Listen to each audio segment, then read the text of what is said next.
Depois do Felipe Quintas, agora nós temos já na sala para conversar com a gente o Rubem Gonzalez. O Rubem, eu falava com o Felipe, eu não sei se você estava vendo o início do programa, em que ontem ou anteontem, uma pessoa aí que acompanha o Duplo Expresso desde o início, talvez não tenha assistido, ou talvez tenha assistido a sua participação na semana passada, estava sendo irônico comigo, mas veio falar assim, é verdade que o Duplo Expresso está dando espaço a um miliciano para que ele faça apologia da polícia que mais mata no mundo? Aí eu perguntei, qual miliciano? Não me responderam ainda. O governador do Rio, não é? Mas ele não está aqui. Olha só, eu tenho nome próprio, endereço e CPF. Não tem problema nenhum, não. Ele me dá o nome dele, que aqui eu moro a 500 metros do fórum, e tem um pessoal que trabalha ali para a gente, trabalha para todo o povo, e eu vou chamar ele ali para ele apresentar as provas. Não tem problema nenhum, não. Rubem, deixa eu te perguntar uma coisa técnica primeiramente. Você está com duas participações na sala e talvez dois aparelhos diversos. Qual você prefere? Porque eu acho que agora você deve estar num celular. E deixa eu ver, eu vou botar... Não, eu estou no... esse tá... não, o outro já sai... não, o outro está funcionando também, na sala. Então você prefere exatamente. Esse aí. Mas eu tive um probleminha de som lá. Muito aí bem. Eu peguei a gente está te ouvindo perfeitamente. Então vamos lá, eu vou tirar esse outro aqui, ótimo. Botar em espera e a gente continua. Então pode seguir falando aí, se você quiser continuar comentando isso ou então passar Olha só. Opa, eu tirei o Rubem errado. Peraí. É complicado porque os dois chamam... Peraí que eu tirei o Rubem errado, que os dois estão com o mesmo nome aqui. Quer que eu... não, tirou, você tira, tá bom. Eu consigo tirar o outro aqui, peraí, só um segundo. Então, tá bom. Remove, put on hold, pronto. Tirar agora o Gonzalez e deixar só o Rubem. Já resolvido. Pode falar, Rubem, pode falar. Isso daí, isso é comum e eu estou acostumado com isso. Isso é fruto da desonestidade intelectual das pessoas. Eu lidei com isso aí e essa semana nós conversamos, eu e você, sobre isso aí. Você falando sobre a decepção com algumas pessoas, que você só se torna útil à causa enquanto você rema a favor dele. Quando as suas teses, as suas teorias, a sua coragem de se expor atende aos anseios dessa turma, que não são socialistas, não são comunistas, não são nada. Eles são identitários. A minha guerra com o identitarismo é essa. Tá? Porque é o seguinte, a luta de identidade está dentro de mim. A luta de identidade está dentro de mim. É intrínseca. Eu falo que é o seguinte, você não começa a fazer um prédio pelo 13º andar. Para quem não entendeu a ironia, é uma alusão ao PT direto. Tá? Então é o seguinte, você não começa um prédio pelo 13º andar. E quando você vai colocar mais um andar num prédio, você não coloca ele no último andar, você coloca ele no primeiro, porque você tem que recalcular a estrutura. Não basta. Meu prédio tem 13 andares, vou fazer mais um andar. Ótimo, você faz o primeiro andar. Você coloca ele embaixo. Qualquer engenheiro sabe disso. Que você tem que recalcular a estrutura. Tá? O que acontece com esse pessoal é que enquanto você está somando para ele, para aquele grupo dele, está tudo bom. Quando você vai contra esse latissenso da bolha, não é o latissenso real. Eu estou falando aqui para o latissenso real. O senso daquela bolha, você virou inimigo dele. Aí ele parte para isso daí. Quanto ao ser miliciano, qualquer coisa, não tem problema. Tá? Não tem problema. Se ele não tiver tempo, ele me dá o nome dele, que eu aciono ele na justiça. Não vai ocupar meu tempo. Eu não tenho patrão. Eu vou caminhando aqui, até bom, porque eu estou gordinho, eu vou caminhando aqui ao fórum, tá? Eu aciono ele e ele vem aqui e apresenta as provas. Tempo demais já gasto com essa provocação, Rubem. Vamos passar para o que interessa e fala. Isso não. Diga. Isso daí é muito bom para deixar os pontos. Eu fiz um comentário no Duplo Expresso, no YouTube, de alguém, eu respondi a alguém nesse termo. E o cara desesperado foi lá e apagou o comentário. Porque eu falei que ia acioná-lo na justiça. Porque a pessoa tem que ter bom senso, discernimento e saber escutar as coisas. Então é o seguinte, essa descontextualização é a parte da retórica. É o cara querendo ganhar a disputa, querendo ganhar o ponto de vista, forçando a curva, tirando o foco do que você está falando. Você está fazendo uma análise real do que está acontecendo. Você está dentro de um contexto. Não adianta eu ir para o meio da guerra da Síria e falar assim, nossa, quanto sangue, oh, meu Deus, o mundo não podia ser tão melhor. É claro que o mundo poderia ser melhor. Me dá o comando, me dá o cetro. Ah, vai ficar melhor na minha mão, não tenha dúvida. Agora é o seguinte, eu não mando nisso aqui. Eu simplesmente estou fazendo um relato do que eu estou enxergando à minha volta. Estou pisando em corpos, tem bombardeios, tem grupos antagônicos, tem luta, tem tudo isso aí. Isso é a realidade. A realidade é essa. Aí é o seguinte, o cara... o que eu acho engraçado, por exemplo, vamos botar aqui, para um ferro, um no ferro e outro na ferradura. Um no cravo e outro na ferradura. Costuma-se associar qualquer policial militar, até por toda a omissão que a esquerda brasileira tem junto às forças de segurança, que enxergam nelas um inimigo. Não importa, está na cartilha. Você é de esquerda? No Brasil é assim, você é de esquerda? Porque a voz já é assim. O cara já te responde. Você é de esquerda? Ótimo, você está muito bem-vindo ao meu grupo. Então é o seguinte, você é a favor da pena de morte? Olha, eu até sou fascista. Fascista, canalha. Você é a favor da diminuição da idade penal? Eu sou. Então você é canalha, fascista, você não presta pra gente. O cara não conhece nem a história da esquerda. O cara não sabe nem aonde ele está. Ele criou um novo departamento, tá, que tem simplesmente uma meia dúzia de questões básicas que, se você não fizer parte, se não for sim naquelas questões, você não é de esquerda, porque o cara disse que você não é de esquerda. Aí o cara esquece a história de Cuba, esquece a história de Stalin, esquece a história de lutas e conquistas. Ninguém gosta de guerra, duvido. Claro, psicopatas gostam, principalmente quando os outros podem morrer por eles. Não você. Rubem, eu acho que a gente pode encaixar aí nessa resposta, de repente já traz até o caminho para o tema que você propôs, a abordagem de segurança pública, causas e consequências, porque essas pessoas que fazem esse tipo de acusação, eu acho que elas não conseguem explicar por que o Bolsonaro ganhou em todas as favelas do Rio de Janeiro, por que a Marielle Franco foi eleita com os votos de Laranjeiras, da Zona Sul, e não do Complexo da Maré, de onde ela era. É uma esquerda que é mais realista que o rei, ou pelo menos que está completamente descolada da realidade. Você falou aí, quando você participou da outra vez, que num lado está o Comando Vermelho, no outro está a milícia, no outro está o sei lá o que, o batalhão e tal. Então você está falando com conhecimento da realidade. Você não está falando de uma tese, do que você acha o ideal, por exemplo. Você está falando de uma realidade.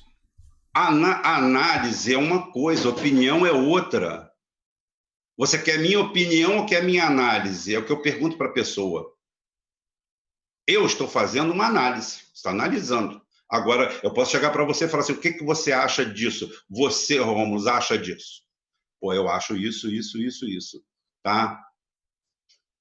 Qual a sua análise do que está acontecendo aí? A sua análise, às vezes, é totalmente oposta da sua opinião. Uma coisa é você analisar. O que acontece é o seguinte, quando você começa a falar de segurança pública no Brasil, você cai em real política e em geopolítica. Você cai num processo macro, num plano macro. Aí é o seguinte, aí eu teria que sentar, eu e o Quintas e você, e a gente fazer uma grande análise geopolítica até, porque o que acontece? Isso tudo começa lá atrás com Margaret Thatcher. É a grande onda neoliberal. O melhor caminho para você entrar num serpentário, o lógico, sem afetar os ambientalistas, e você ter segurança total, é você cortar as presas dos animais peçonhentos. Então, foi isso que o neoliberalismo fez. Eles criaram uma nova esquerda, tá? Amorfa, que não significa risco para eles. Hoje não existe nenhum movimento no primeiro mundo de esquerda que fala assim, vamos decapitar os capitalistas? Não. Tudo é inclusivo, tudo é republicano, tudo é democrático demais, tudo é viva a vida, tudo é ciranda. Tudo. Por quê? Porque Wall Street, Open Society e outras investiram bilhões e bilhões e bilhões para criar uma esquerda cirandeira, uma esquerda preocupada, não que você não tenha que ter preocupação com isso, mas preocupada com árvore, preocupada com isso, preocupada com aquilo, fundando grupos, ONGs. A gente vê o George Soros, aquele sujeito maravilhoso. Aquilo não existe, aquilo foi feito, né? Ele é maravilhoso e onipresente, né, Rubem? Exatamente. É um bilionário de bom coração, Rubem? Pô. É um bilionário de bom coração que vive de explorar países, destruir economias e, ao mesmo tempo, ajuda a esquerda. Ele ajuda a esquerda falar assim, na realidade, você é um hipnotizador, Krebs. Você chega e fala assim, você, por favor, se você pegar o poder, não me mata. Me mata. Ele é tão, por exemplo, ele gosta tanto do Brasil que ele foi o principal especulador naquela ataque especulativo contra o real que resultou na grande desvalorização do primeiro para o segundo mandato do Fernando Henrique, e o operador dele era o Armínio Fraga, veja só. Exatamente. Aí Armínio Fraga depois vai com FHC a Wall Street, vende 37% das ações da Petrobras de capital não votante, volta com há um preço, vamos dizer bem claramente, há um preço aviltante em relação ao valor real do mercado, né? Não, quando Lula tenta recomprar 7 anos depois, em dólar, tinha aumentado, eu acho que 5, 10, 50, 1.300% em dólar. Tá? Eles venderam por 5 bilhões e meio, o Armínio Fraga voltou com um banco e Fernando Henrique voltou com um apartamento, cada um com seu preço, voltou com um apartamento na Avenida Foch. E um apartamentinho também, um loftzinho na Tower Trump. Mais algum dinheirinho por aí, porque ninguém é de ferro. Você já ouviu falar da história... Nesse apartamento, o Fernando Henrique dormiu algum dia na vida dele? Não sei. Não, porque o Lula foi condenado sem dormir no apartamento dele. Não sei. Não, ele passa temporada... Se soubessem que ele teria dormido nesse apartamento. Bom, ele passa temporadas inteiras. Às vezes a pessoa faz tanta festa que não dorme, né? Talvez, pode ser que ele não tenha dormido, mas certamente ele passou por lá. Não, porque é o seguinte, eu ia falar que não sei que se ele dormiu, porque de repente ele padece de insônia, ele vai provar para os outros que ele não conseguiu dormir. E quando um tucano ou alguém desse mainstream aliado ao capital estrangeiro que destrói o Brasil, dá qualquer resposta técnica tipo essa, fala assim, não, eu nunca dormi no apartamento, eu tenho insônia, eu não durmo. Aí eu falo assim, não, então tá certo, olha só, ele não dormiu, não é dele. É incrível o que aconteceu com Fernando Henrique. Inclusive é o seguinte, eu vou falar aqui em off uma coisa. Vocês já ouviram falar em Alexandre Ascioli? Em off não, que a gente está no ar, Rubem Gonzalez. Eu sei, é de sacanagem mesmo. É de off para quem ouve. Vocês já ouviram falar em Alexandre Ascioli? Já ouvi, né? Aquele que é um empresário no Rio de Janeiro, enfim, acho que ele foi namorado da Angélica, enfim, casa de espetáculo, um negócio assim. Alexandre Ascioli era um morto de fome que andava no Rio de Janeiro. Muito amigo do Aécio Neves, né? Companheiro. Não, é amigo de infância depois que ficou milionário. É o seguinte, o Alexandre Ascioli era sabe aqueles subempresários? Aqueles caras que estão sempre com um pedaço de papel na mão, com uma ideia maravilhosa e nenhum centavo no bolso? Esse era o Alexandre Ascioli. Ele vivia onde se juntavam os ricos, tá? E fez amizade com o primeiro vagabundo, que era o Paulo Henrique Cardoso, o filho do Henrique Cardoso, que o emprego dele era ser casado com a filha lá do Magalhães Pinto, né? Ou neta lá do Banco Nacional. Aí botaram ele para fora de lá e ele não fazia nada. Ele fazia lobby dentro do Palácio da Alvorada. Tem documento, se você for olhar ele, tem reportagens, o cara fazia lobby. O nome dele surgiu na Lava Jato, rapidamente descartado, saiu pela janela. Não, o que acontece é o seguinte, Filho, né? O primeiro filho da República durante os anos FHC.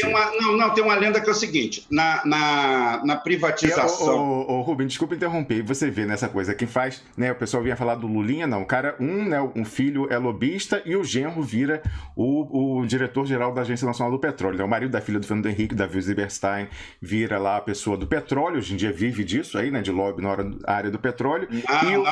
Ele tem uma atividade imobiliária que depois eu te conto fora do ar. Ah, tá certo. Ele é hoje o maior investidor privado de imóvel urbano de alto valor agregado do Brasil.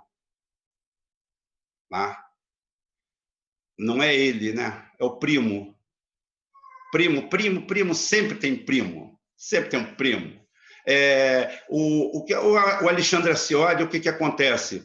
O Fernando Henrique Cardoso, vendo o filho desempregado, vendo a roubalheira desenfreada na privatização das teles, onde os filhos do Mendonça de Lama, os filhos do Mendonça de Lama chegaram ao ponto de... Eles criaram uma corretora que, em 3 meses, era a terceira do mercado e só operava papéis de telefonia.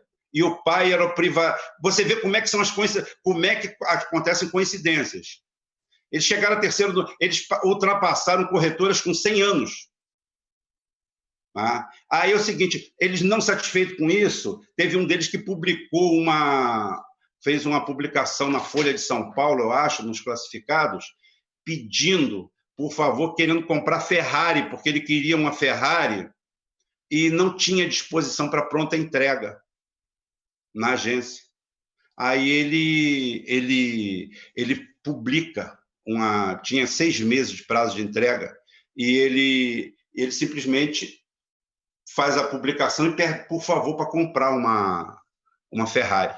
Esse é o nível da coisa. Isso é o nível da coisa, cara. É absurdo. Mas é o país que nós vivemos. Muito bem, então você estava falando lá daquela esquerda que foi criada sem presas, essa esquerda, às vezes, quando chega ao poder, ou então pessoas que pertenceram em algum momento a essa esquerda, como foi o Fernando Henrique Cardoso e diversas das pessoas que estavam no seu entorno ali, chegam e tocam essa atividade de destruição e rapina do Estado brasileiro para... Eles levam a comissãozinha, né, isso aí, né, mas quem levou, né, a bolada é o pessoal lá fora, como, por exemplo, o George Soros, que a gente comentava aqui ainda agora. Rubem Gonzalez, como é que é essa história aí que você vinha falando do neoliberalismo, como que isso chega na segurança pública, no caos que a gente vive atualmente, e certamente se relaciona em alguma medida com essa esquerda que tem essa perspectiva que não ressoa de forma nenhuma nas vontades das populações que eles dizem defender, né, cujos interesses eles dizem defender? Olha só, Rômulo, primeiro que o caos é um bom processo de dominação. Você, quando estoura o caos, você tem um processo de dominação. Mas naquele caos pode haver rebeldia. E a história é macabra em relação aos tiranos, aos poderosos, com as plebes, com o povo. Então, o que é aquilo? Vamos educar esse pessoal a ser paz e amor. Vamos dar causas a eles sociais, bonitas, de belo apelo. É tipo aquele negócio, tem certas coisas, dizem que não sei se foi o Assis Chateaubriand, que tinha o costume de criar, mas o Roberto Marinho também tem, o melhor pai do ano, o melhor guarda da esquina. Quem pode ser contra o melhor pai do ano? Quem pode ser contra o melhor guarda da esquina? Ninguém. Então, são aquelas coisas que, se você for contra, você é um mau caráter. Como é que você pode ser contra o cara que cria uma comissão para escolher o melhor guarda de esquina do Rio de Janeiro ou do Brasil? Então, são coisas de fácil apego popular. E a esquerda passa por isso. E eles começam a investir e descobrem, é o processo da guerra híbrida, né? É o processo da guerra híbrida, eles descobrem um caminho, cara, o cientista está lá com a lupa, está lá com um microscópio eletrônico e fala assim, descobri, isolei o vírus. O processo sociológico é a mesma coisa. Tá? Isolei. Olha só. Os Estados Unidos, todo mundo falava há 10 anos, há 20 anos atrás, e pararam de falar nisso. É interessante. Os Estados Unidos é o país das estatísticas. E foi aí que os cientistas dele descobriram que poderiam isolar o gene. Quando são criados os processos primitivos do algoritmo. Você começa. Aí é o seguinte, aí o que acontece? Eu sou um ponto fora da curva. Por quê? Porque o algoritmo não me pega. Porque você chega para mim, você fala assim, bem, você acredita na ida do homem à Lua? Eu falo, não acredito. Então você é terraplanista. Eu falo assim, não, absolutamente. Eu não sou terraplanista, porque o algoritmo ele tem um erro muito grande. Ele é binário. Ele é sim, não, em todas as portas. Você dribla o algoritmo nisso aí. Porque o algoritmo ele é sim, não. Ele te leva para a próxima pergunta. Sim, não. Sim, não. Sim, não. Então é o seguinte, você é a favor da pena de morte? Em alguns casos, sim. Dá para aplicar aqui? Não. Tem condição de aplicar aqui? Não. Talvez daqui a 200 anos. Tá? Porque no processo que nós temos, é o que eu falo. Uma coisa é opinião e outra coisa é análise. Opinativamente, eu sou a favor. Por que eu sou a favor? Porque eu não consigo entender como a sociedade consegue sustentar um Marcola e um Fernandinho Beiramar. É um desperdício. Cada prato de comida que esses caras comem é um desperdício. Os caras são irrecuperáveis, são monstros. Tá? Simplesmente chefiam organizações criminosas com milhares de mortes por ano. Se você friamente olhar para aqueles dois elementos, você fala assim, o que a gente tem esses desgraçados de vida? Agora, a nossa sociedade, pelo menos brasileira, tem estrutura para isso? Não. Então, corta. Então é o seguinte, uma coisa é análise e outra coisa é efetivamente a realidade do que você tem e o que você pensa. Você é a favor da diminuição da idade penal? Sou. Então você é de direita. Você é fascista. Mas por que eu sou fascista? Por quê? Por que você me taxa de fascista por eu sou a favor da diminuição da idade penal? Esse é um dos grandes entraves de comunicação da esquerda com o povo. A esquerda vive numa bolha. A esquerda tem um problema muito sério, Romulo Maia. É o seguinte, a esquerda ela é impositiva. Ela olha para o povo, ela vai conversar com o povo e fala assim, senta que eu vou te ensinar. Você abre os canais de esquerda, alegadamente de esquerda, dessa esquerda festiva aí, essa turma aí, você vê a postura das pessoas conversando, falando com o público deles, é como se estivesse falando com débeis mentais. Espera que eu vou te explicar. Não tem esse negócio, vamos conversar. Eu vou falar aqui o que eu acho, o que eu penso. Não. Senta que eu vou te explicar. Então é o seguinte, quando o cara entra numa reunião e alguém chega assim... Então, por isso que eu estou falando, é muito fácil você acionar os cliques da esquerda, que eu chamo de hamster de laboratório. Você consegue direcionar. Você chega para o cara e fala assim, vem cá, idade penal, diminuição da idade penal. O cara é de esquerda fala assim, não, nós somos contra. Acabou a conversa. Aí você vai para a estatística e descobre que 92% da população brasileira é a favor da diminuição da idade penal. Você já está começando a andar num caminho perigoso politicamente. Porque você está falando praticamente para 8% da população. O resto te blinda. O que você fala? Bem, o que é a democracia? A representação do povo. Rubem, mas aí o pessoal responderia para você o seguinte, bom, se é para o partido de esquerda falar a mesma coisa que o de direita por finalidade eleitoral, então para que ter partido de esquerda? O que você responde a isso? Eu respondo que a prioridade da esquerda não é essa. Nunca foi. É o que eu estou falando, isso aí é enxertado. Criaram uma nova mentalidade, criaram um novo estatuto para a esquerda, sem assinatura de ninguém.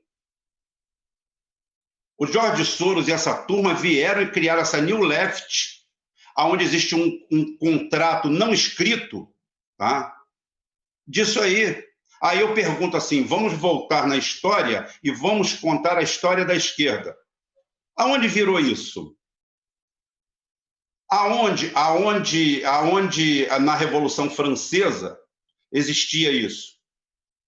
Stalin fez a revolução com isso? Tá? As grandes mudanças da esquerda no mundo foram usando esses preceitos? Não! Mao Tse-tung fez a revolução cultural na China, cultural e prática, né? É o seguinte, usando isso aqui? Não. Fidel Castro e Che Guevara, que tu adora aquela camisa bonita que virou moda, você já viu ele falando nisso? Não, quem fala nisso é você. Tá? Então é o seguinte, o que acontece? O que você pode falar? Não, tudo bem. É um anseio da sociedade, nós temos que mudar isso aqui. Agora, vamos criar regras para isso. Não é barbárie. Eu sou contra qualquer tipo de prisão para qualquer criminoso que cometeu um delito que não envolva violência física. Não é só para o abaixo de 18 anos, não. O cara roubou, furtou, você coloca ele em algum tipo de penalidade. Você trabalho comunitário, isso, aquilo. Eu sou a favor totalmente disso. Eu não sou a favor da barbárie. Tá? Só que tem uma coisa, o cara de 16 anos, 5 filhos, 10 homicídios, psicopata, tá? Que abre os outros no meio, aí você fala assim, não, esse rapaz, de repente, esse cara vai ser um ótimo cientista na NASA, tem uma recuperação muito boa, ele só é assim porque ele é de menor, é rebelde. Aí a rebeldia dele é abrir os outros vivos, tacar fogo nos outros. Ora, pelo amor de Deus, você tem que ter ponto de corte na sociedade. Você tem que saber o que é um menor cometendo um crime, tá? Para isso, o que ocorre? Existe um estudo disso aí nos Estados Unidos, em Nova York, porque, para quem não sabe, Nova York chegou a um ponto que estava igual ao Rio de Janeiro. Final da década de 70, 80 ali, tá? Tanto é que lançaram aquele Ione, né? Eu amo Nova York, aquilo ali é uma campanha para recuperar. Nova York estava quebrada, depauperada, e quem acerta Nova York simplesmente é um cara realmente de direita, reaça. Nova York sempre teve prefeituras assim, mais liberais, quase socialistas. Então é o seguinte, o cara ajeita aquilo ali. E um deles foi onde foi criado o Tolerância Zero. E o Tolerância Zero diminui em 48% o número de homicídios em um ano. Porque começou a se punir com a pena certa o pequeno delito. Porque é o efeito da pirâmide. Existe na segurança industrial uma coisa chamada pirâmide de Bird. Bird é um engenheiro do trabalho que ele cria. Então, é o seguinte, ele fala que é o seguinte, para tanto número de incidentes, você vai ter tanto número de acidentes. Para tanto número de acidentes, você vai ter tanto número de acidentes graves, com perda. E para tanto número de acidentes com perda grave, você vai ter uma morte no trabalho. Isso se chama pirâmide de Bird. Você pode ver aí, consultar, se você nunca viu. É o seguinte, o que acontece? Ele calcula que a cada 800 incidentes, ou 8.000 incidentes, não lembro, você vai fazendo a pirâmide tudo. Então, fala assim, isso daí você não foge dessa pirâmide. Existem atualizações, tudo, mas a base foi aí. Então, o que você tem que fazer ocorrer? Que esses 800 acidentes que vão te causar uma fatalidade aconteçam no mais longo espaço de tempo possível. Se você pega e tem 800 acidentes por dia, você vai ter uma morte no trabalho por dia. Se você tiver 800 acidentes em um ano, você vai ter uma morte por ano. Então, você ataca na base. Porque você sabe que praticamente a cada 800 acidentes, ou 8.000 incidentes, que são quase acidentes, então você trabalha nas causas básicas, para que esses 8.000 incidentes, 800 incidentes, aconteçam no maior espaço de tempo possível. Aí você diminui a estatística. Tá? Aí você vai diminuir a estatística, mas você tem que atuar. Você tem que atuar. O grande problema hoje é a atuação. A esquerda brasileira está como eu estou aqui, como você está aqui, com a bunda gorda sentada numa cadeira. E pior, rotulando a mim, a você, a todo mundo, fazendo rótulos, criando uma bolha intransponível. E a gente consegue provar isso aí na eleição da Marielle. A Marielle é eleita pela Zona Sul.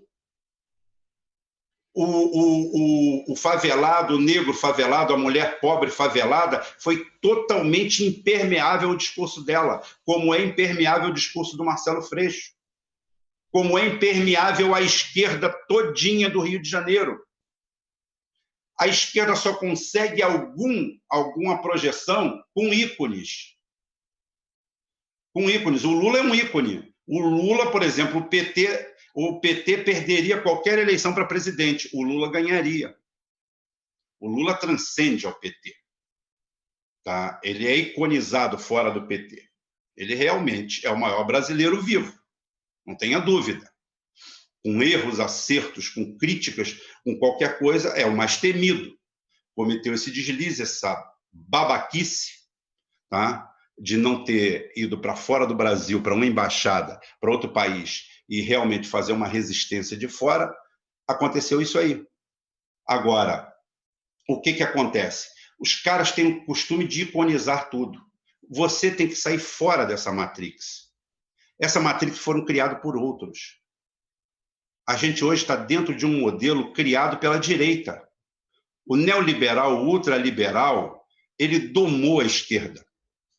Domou a esquerda exatamente por causa disso, pelo processo binário, por ser rato de laboratório, por ser hamster. Você sabe que cercando aqui, ele vai para aqui, se você botar o queijo aqui, ele vai para aqui. E você usa para isso aí palavras e comandos chaves. E é assim que eles mandam na gente. É assim que eles levam a gente para onde eles querem. Aí aparece um idiota igual a esse, falando isso. Porque você analisa a realidade, a que o povo sente na pele, e o cara fala assim, esse cara aí é miliciano. É porque você não falou o que agrada a ele. Ele gosta de um papagaio. Ele deveria comprar um, ir no IBAMA, pegar o registro e ter um papagaio em casa. Tá? Ou então Rubem, pagar alguém para elogiá-lo. Só esclarecer uma coisa, você falou que você é a favor da pena de morte em alguns casos, mas que você acha que não é praticável no Brasil hoje, talvez daqui a 200 anos. Essa sua defesa ou vontade de que haja uma redução da maioridade penal, você acha que na circunstância atual, com o judiciário que a gente tem classista, é possível ou é só um ideal seu que você acha que deve ser perseguido, mas o que você acha que aconteceria com a juventude negra, tudo isso, tendo o judiciário que a gente tem? Olha só, eu não gosto dessa palavra juventude negra, porque ela é excludente. Tá? Eu acho ela extremamente racista. A gente vira uma sociedade norte-americana. O nosso padrão de racismo é outro. O nosso padrão de racismo é higienista. O racismo brasileiro é mais um adjetivo do que uma filosofia. O Rômulus, aquele neguinho, namorar minha filha? De jeito nenhum. Aquele crioulo à toa. O Rômulus, porra, garotão, beleza, tá rico. Aqui não existe filosoficamente, ideologicamente, nada contra o negro. Existe contra o negro pobre. Então, ser negro no Brasil é mais um adjetivo pejorativo para o cidadão pobre. Tá? Eu vejo dessa forma. O cara não vai aceitar um pobre, o Neymar, que tecnicamente é negro, tá? Seria aceito de ponta a ponta no Brasil por qualquer um. Seria o genro para todo mundo. Você pega o maior racista brasileiro e ele vai achar ótimo ter o Neymar como genro. O Ronaldo Fenômeno, tá? Qualquer um. Não tem problema. Então é o seguinte, no Brasil, o racismo é mais um adjetivo, não é uma ideologia. Já você pega um carcamano nazi-fascista daquele lá do Alabama, tá? Lá, se o Neymar aparecer lá, pode ter o dinheiro que for e vai cobrir ele de tiro, vai botar ele para fora. Então, filosófica e ideologicamente, eles têm uma cultura mais arraigada do que é racismo de verdade. No Brasil, é mais um adjetivo que a Casa Grande bota nas pessoas. É aquele criolinho. Agora, se for Joaquim Barbosa, não. Joaquim Barbosa não é neguinho. Sim, mas esses que chegariam ao judiciário aí menores de idade, eles não iam ter dinheiro o que de jogador acontece? de futebol. Peraí, eu sou a favor de regras rígidas. Eu sei que, por exemplo, eu falo que o advogado é capaz de coisas que até Deus duvida, né? É uma brincadeira, né? Mas eu recebi essa semana, por acaso, parece ironia, né? Um cartaz lá falando que o PDT de Sorocaba, acho, iria fazer uma palestra sobre maioridade penal, e o palestrante é o pai daquela menina que o Chapinha trucidou lá num acampamento, lá o Chapinha era um menor de idade, que matou ela e o namorado por sadismo. Tá? Aí eu virei para a pessoa, a Carolina, muito minha amiga, um abraço para ela, Carolina, se você estiver vendo, depois veja. Tá? A Carolina, eu falei assim, Carolina, já sei, ele, apesar de ter a filha trucidada, ter tudo isso aí, ele é contra a diminuição da idade penal. Aí ela falou assim, é verdade. Eu falei, claro, a esquerda está fazendo essa ciranda, ele é. Isso daí é uma questão de ordem dele. Ótimo que ele pensa. Tanto é que o Chapinha usa um subterfúgio da lei brasileira para mantê-lo em prisão perpétua. Só existe prisão perpétua no Brasil quando você consegue provar que o cara é incapaz mentalmente e você deixa ele preso. É o único jeito. Porque se você botar ele para o sistema penal, daqui a 3, 4, 5, 6 anos a gente tem um Chapinha solto na rua. Tá? Isso não pode acontecer. Isso não pode acontecer. O Chapinha só está preso por causa disso, porque senão em 2 anos ele estava na rua. Mas para você não é suficiente, então, essa população carcerária de 650 mil. Ela tinha que aumentar. Não. Não é que tem que aumentar. Ela tem que melhorar. Tem muito pobre, miserável, preso em primeira instância por achismo. E tem muito bandido tubarão que é pego com 30 quilos de cocaína e 30 quilos não. Olha só, aconteceu aqui em Itaboraí, na estrada de Maricá, 2 policiais pegaram um Corsa com 60 quilos de pasta base. Prenderam o cara. Estavam os 2 sozinhos na viatura. O cara ofereceu o Corsa e 300 mil reais. Os caras não aceitaram. Levaram o cara preso.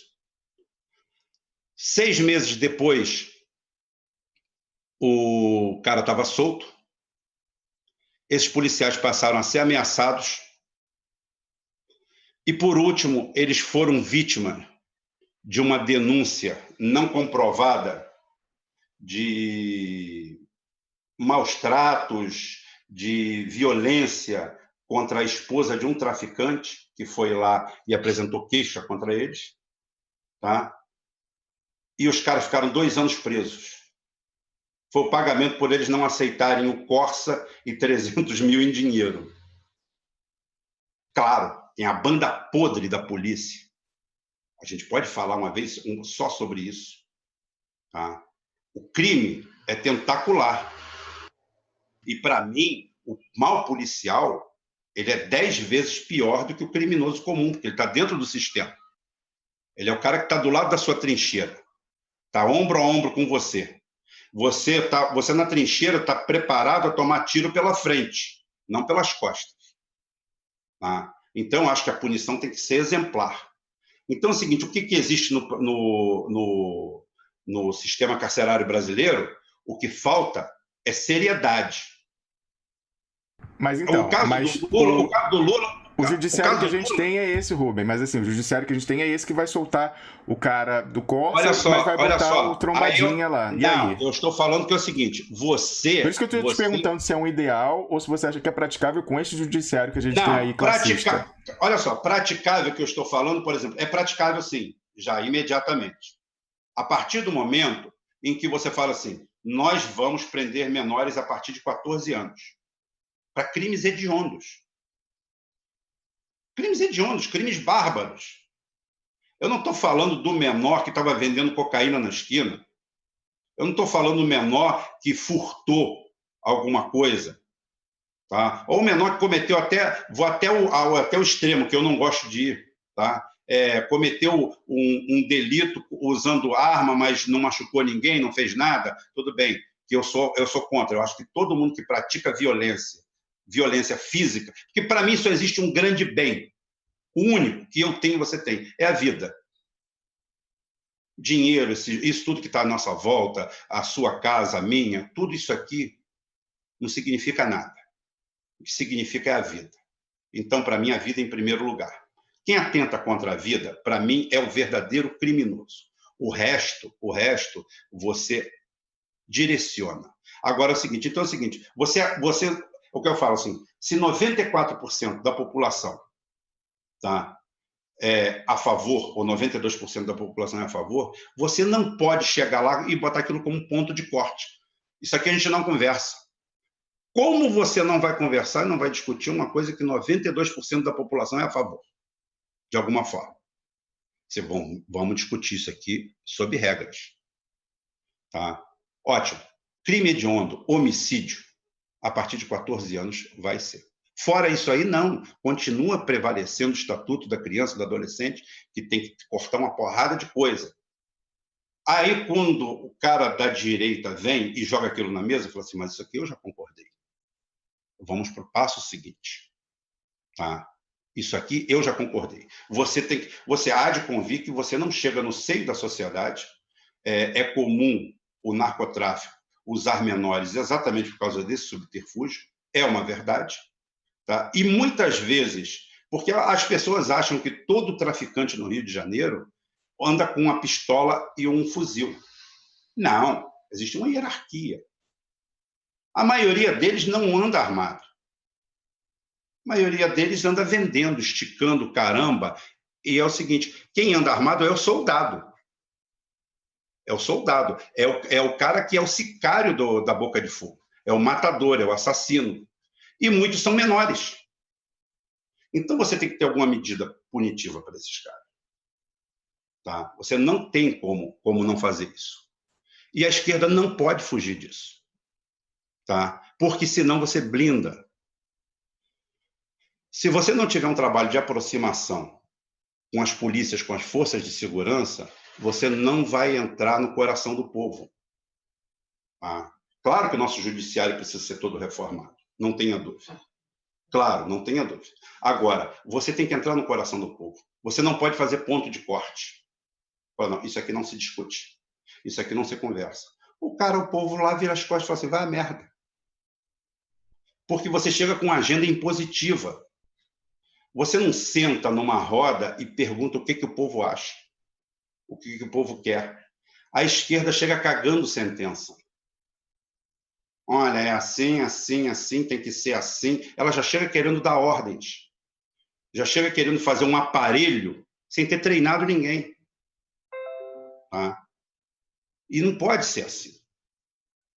Você tem que discutir com aquela sociedade. Você tem que pensar. O cara da direita chega lá, ele finge que ouve a sociedade. Ele finge. A esquerda nesse ponto é autêntica. Ela é muito mais autêntica. Ela fala a verdade para o cara. Mas fala uma verdade que o cara não tem condições de compreender. Entendeu? O cara não tem condições de compreender aquilo ali. E ele está falando para o cara naquela língua, naquele tecniquez dele, tá? Falando em Foucault é uma fraude. Foucault é uma fraude. Foucault é o principal artífice disso tudo.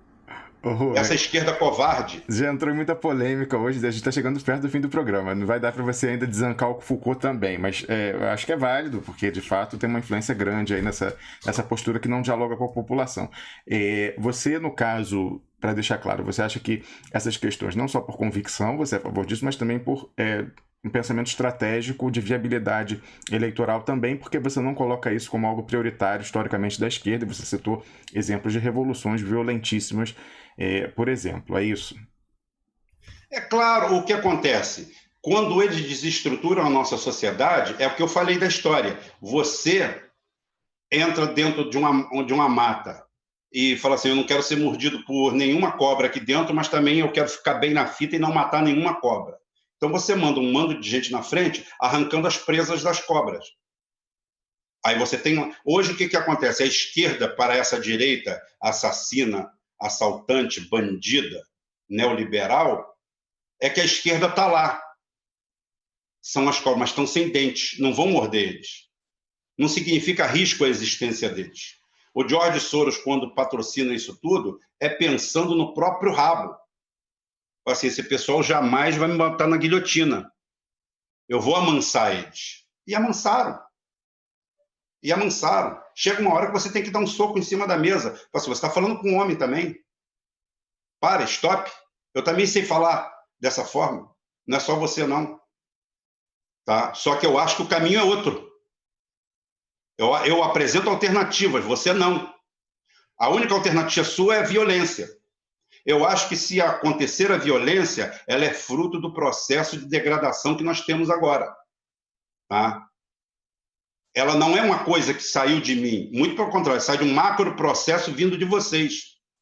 Mas, realmente, vou ter problema de... Não, você quer querubins, anjos cantando numa estrada florida no meio dessa tragédia toda que nós temos. Tá? Então é o seguinte, a pessoa tem que saber o que é análise e o que é opinião. Análise é isso que a gente está fazendo. É ver o que está acontecendo. O judiciário brasileiro é um caso à parte. Tá? Agora, você diminuir a idade penal, claro, para crimes hediondos. Crimes de comoção pública não tem como, porque isso aí simplesmente é munição para a direita, cara. A direita pega essa munição, vai lá, entra e faz um estrago. Aí acontece isso, a Marielle, para se eleger, tá? Uma mulher preocupada com a favela, uma mulher efetivamente da comunidade, virada para a comunidade, mas só estava representando a comunidade porque a Casa Grande votou nela. Isso é um absurdo. Quem tinha que votar na Marielle era a população de lá. E a população de lá deu a ela 2% dos votos dela. 98% dos votos dela vieram de fora. É isso que tem que mudar. A esquerda não faz meia-culpa. A esquerda atual, a New Left, ela não vê onde ela errou. Quando a direita, apesar de burra, canalha, ela faz isso a cada 10 minutos. Tapa, reinventa a história. Eles são totalmente desonestos. Eu não estou falando que a direita é honesta e a esquerda é desonesta. Muito pelo contrário. A esquerda, às vezes, é honesta demais com a história. Né? Ela não aceita ser afrontada, o cara da direita vira as costas e dane-se. Eles não me pegam nisso aí, porque quando eu vou conversar com um cara da direita, eu falo na linguagem dele. Eu uso a retórica dele, a linguagem dele, a tática e a técnica dele. Depois eu vou te passar umas respostas que eu dei no meu canal para uns caras desse aí, tá? Exatamente para ver a minha posição, como é que eu faço. Eu não vou entrar na discussão ideológica com um imbecil de direita que defende o Bolsonaro. O cara que chega e fala que comunista tem que ser caçado, porque comunismo, isso, aquilo. O cara que não tem conhecimento histórico, tá? Não tem carga literária para falar sobre comunismo e parte dessa grandeza, eu não tenho que perder tempo com ele. Esse é um caso irrecuperável. Eu tenho que preocupar com o seu João, que carpina quintal, tá? O cara que é lixeiro, que é gari, que ele não sabe o que é direita nem esquerda. Ele votou no Bolsonaro porque achou que era esperança. E ele não está interessado na conclusão se nazismo é de esquerda ou de direita, né? Isso é o que eu falo. Isso é um circo. Isso é um circo, isso é uma palhaçada. Isso é muito interessante para você deixar a esquerda presa, ancorada em cima do que ela gosta. Isso é uma isca, isso é o boi de piranha. Sangra o boi e bota lá, enquanto isso você passa com a boiada. É isso que a direita faz com rara eficiência, mesmo com pouca capacidade intelectual. Tá? Falta guerrilha. Guerrilha aqui onde a gente está.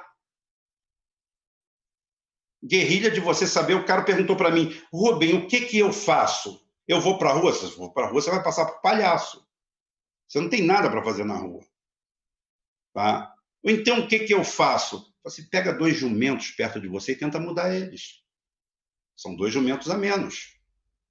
Tá? Não tenha dúvida. Agora, não perca tempo com um cara que é bolsominion. Esse cara, esse é um caso perdido. É aquela história dos 2 caras correndo do leão. O que calça o tênis vai correr mais do que o outro.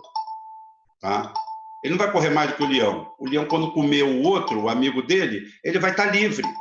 Então, você não tem que perder tempo com aquele cara que é bolsominion fechado, que fica falando como... Do lado tem um cara que votou no Bolsonaro que está decepcionado. É ele que é o alvo. E não é chamando ele de burro. Não é chamando ele de jumento. Não é querendo vender o seu peixe. É na base da solidariedade.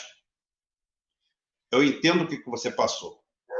Eu sei por que você foi enganado.